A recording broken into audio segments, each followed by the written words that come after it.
કે આપણે સકારાત્મક રહેવા માટે આપણા તરફથી શું પ્રયત્ન હોવો જોઈએ. ચલો, એક વિચારોની સ્પષ્ટતા અને મક્કમતા તો છે જ, પણ કંઈક આપણી આદતોમાં આપણે ફેરફાર કરવો પડે, આપણા એટીટ્યુડ્સ અભિગમમાં આપણે ફેરફાર કરવો પડે. લોકો સાથેના આપણા સંબંધો છે એમાં ક્યાંક આપણા તરફથી ઉણપ રહેતી હોય, જેને લીધે આપણે પીપલ રિસોર્સ ડેવલપ ન કરી શકતા હોય, which is a very big strength for any individual, for any existence upon this earth rather, people support. એ આપણે ઊભો ન કરી શકતા હોય, એટલે આપણે સપોર્ટ એટલે દ્રષ્ટિએ આપણા પ્રત્યે લાગણી, પ્રેમ, હૂંફ રહે, એમાં ક્યાંક આપણી આદતમાં કે અભિગમમાં કે બોલવા ચાલવામાં ફેર રહેતો હોય તો એ વિચાર કરવો પડે કે મારે આમાં ક્યાં સુધારો કરવાનો છે. આમ તો પૃથ્વી ઉપર બહુધા લોકો અને લગભગ બધા લોકો એમ માને છે કે હું તો બરાબર જ છું, જે કંઈ સુધારો કરવાનો છે મારા સ્પાઉસે કરવાનો છે, મારા ચિલ્ડ્રને કરવાનો છે, મારા બિઝનેસ પાર્ટનરે કરવાનો છે, મારા નેબરે કરવાનો છે, મારા રિલેટિવ કરવાનો છે, હું તો ખાલી જગ્યા પૂરો, હું તો બરાબર જ છું. Nothing is wrong with me, whatever is wrong is with the people around me. મારામાં બધું બરોબર જ છે, સુધારો ક્યાં કરવાનો છે? આપણને વાત ગુણાતીયન સ્વામી 200 વર્ષ પહેલાં કરી છે કે દરેક જણ એમ માને છે, ગુણાતીયન સ્વામી બોલ્યા છે કે જો મારા પ્રમાણે બધા જો સમજે તો બધા સુખી થાય, પણ હવે બધા આવું જ સમજે છે. ગુણાતીયન સ્વામી 200 વર્ષ પહેલાં નાળ પકડી છે આપણે સ્વભાવની, કે આપણે બધા શું માનીએ છીએ કે હું જેમ સમજું છું એમ જો બધા સમજે તો બધા સુખી થાય, પણ હવે બધા આમ જ સમજે છે તો કોણ કોનું માનશે? ઘણી વખત કોઈ હરિભક્ત હોય, કોઈ ગુણભાવી આવીને સંતોને વાત કરે કે સ્વામી જો ઘરમાં તકલીફ ને વિખવાદ છે, પણ આ લોકો જો હું કહું એમ કરે ને તો બધું બરાબર થઈ જાય. પણ હવે ઘરમાં 5 જણા આમ જ માને છે, એટલે we need to make some change in our own selves. How many of us we really believe that we need some positive change to better fit our own ecosystem? કેટલા જણા આપણે માનીએ છીએ કે મારામાં કંઈક સકારાત્મક ફેરફારની જરૂર છે કે હું મારી ઇકોસિસ્ટમને વધારે સારી રીતે ફિટ થઈ શકું. I can be a better version of my own self, version 2.0. જો આપણે બધાએ હાથ ઊંચો કર્યો, આપણને અંતરદ્રષ્ટિ છે કારણ કે આપણે સત્સંગમાં આવ્યા છે કે આપણે સુધારો કરવો છે. એટલે આપણી આદત, અભિગમ, બોલચાલ, વર્તન, વર્તણૂક એમાં ક્યાંક ચેન્જ માગી લે. જેમ મહંત સ્વામી મહારાજ અને સંતો અક્ષરધામ ટૂર માટે સ્ટટગાર્ટ ત્યાં જર્મની પધારેલા, જે પ્રસંગ આપણે જાણીએ છીએ કે પેલા મર્સિડીઝના પ્લાન્ટમાં અને એમને જે ગાઈડ ફેરવતા હતા એને કીધું કે આવી ટેકનોલોજીમાં ઇમ્પ્રુવમેન્ટ કર્યું, આ ટેકનોલોજીમાં. ત્યારે કોઈ સંતે પૂછ્યું કે સ્વામી એટલે પેલા ગાઈડને કે where do we actually need to make the change, in the technology or the person who is driving the car? ટેકનોલોજીમાં ચેન્જ જોઈએ જ, ટેકનોલોજી અપગ્રેડ દિવસે દિવસે થવી જ જોઈએ, એમાં બે મત નથી, પણ સાથે માણસમાં સુધારો કરવાનો કે નહીં?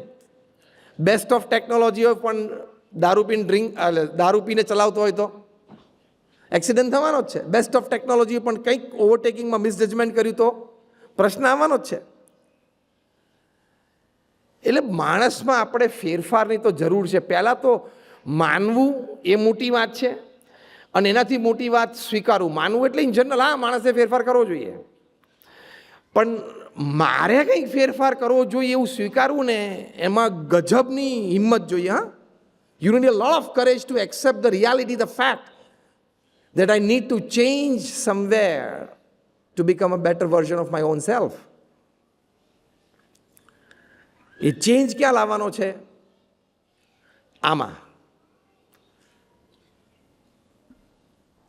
શબ્દો એટલે બોલવામાં, વર્તનમાં, અભિગમમાં. Attitude plays a very big role.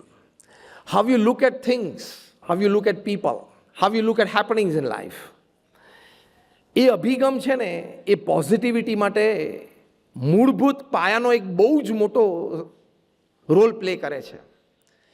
કારણ કે એટીટ્યૂડથી જ, અભિગમથી જ કાં તો નકારાત્મકતા બંધાય છે અને કાં તો સકારાત્મકતા બંધાય છે. એટલે એટીટ્યૂડ્સ એ જીવનમાં ખૂબ જરૂરી છે. વર્ષો પહેલાં 1990s સુધી એવી માન્યતા હતી કે people with resources can perform, કે જેની પાસે કંઈક રિસોર્સિસ છે, બેકગ્રાઉન્ડ છે, એકેડેમિક ક્વોલિફિકેશન્સ છે, ફેમિલી સપોર્ટ છે, ફેમિલી બિઝનેસ છે, એને કોઈ પ્લેટફોર્મ મળી ગયું, તો this kind of resources helps him in performing in some way or helps him in performing better, વધારે સારું કરી શકે. પણ 1990s પછી સિનારીઓ સમાજમાં બદલાવા માંડ્યો કે sometimes people with lesser resources were also found to be performing, especially Silicon વેલીમાં બધી જગ્યાએ. તો વિચાર આવવા માંડ્યો મેનેજમેન્ટ ગુરુઝને બધાને કે આ કેવી રીતે શક્ય બને, આપણે તો આવું જ માનતા હતા. પછી આ વાત ઉપર બહુ જ સંશોધનો થયા, બહુ જ ચર્ચા થઈ. એમાં એક બહુ જ સારા મેનેજમેન્ટ ગુરુ જેફ કેલરે 14 વર્ષ સુધી સંશોધન કર્યું.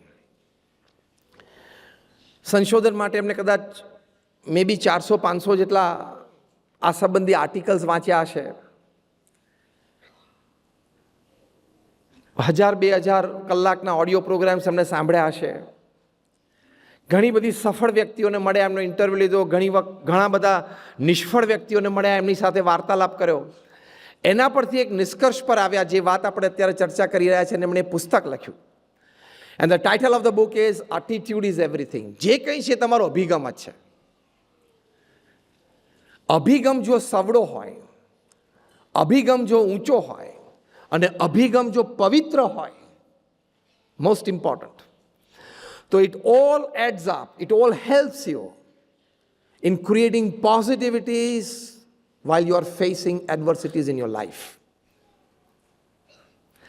કારણ કે આપણે વાત થઈ એમ પરિસ્થિતિ સુધરતા તો કદાચ વાર લાગે, સમય જાય. પરિસ્થિતિને સુધારવા માટે રિસોર્સિસ ભેગા થવા એને પણ સમય લાગે. પણ એ બધું થાય ત્યાં સુધી પોતાની જાતને સ્થિર રાખવા માટે તો અભિગમ જ અગત્યનો છે. એટલે બહુ જ સરસ એમાં એમણે વાત કરી છે કે become a prosperity thinker, don't become a poverty thinker. Prosperity thinker હોય શું વિચારે, થાય, કંઈક મદદ મળી જશે. Tomorrow when I open the window of my bedroom, the first rays of sun in my bedroom will be the rays of hope.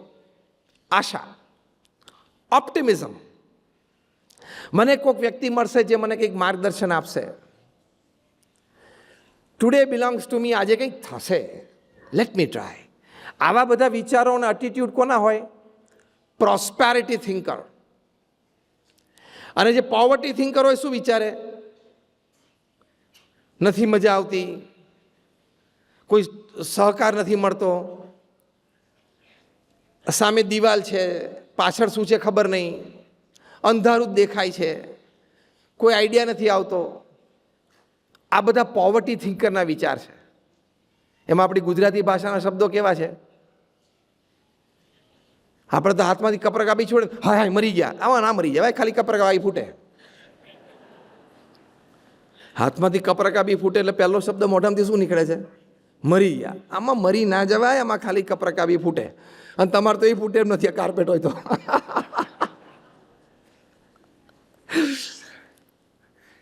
એટલે આ શબ્દો છે ને આપણને સ્થૂળ રીતે ખ્યાલ નથી આવતો, પણ they play a role in creating some dent. નેગેટિવિટીનો કંઈ ડેન્ટ ઊભો થાય છે, એ ધીમે ધીમે મોટો થાય. હાય હાય હવે શું થશે, આ બધા બહુ ડેન્જરસ શબ્દો છે. હાય હાય ને મરી ગયા ને બધું. એટલે એટીટ્યુડ બેઝિકલી સુધારવાનો કે કંઈ હાય હાય થતું નથી, મરી જતા જ નથી, બધું સારું જ થવાનું છે.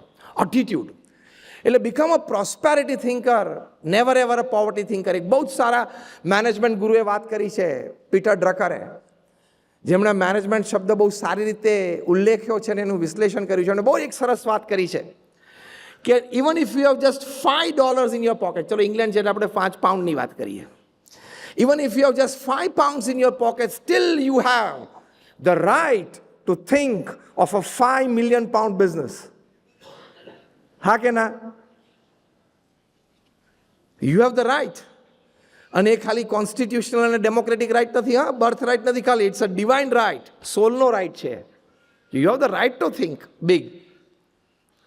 એટલે એટીટ્યુડ મેટર્સ ધ મોસ્ટ.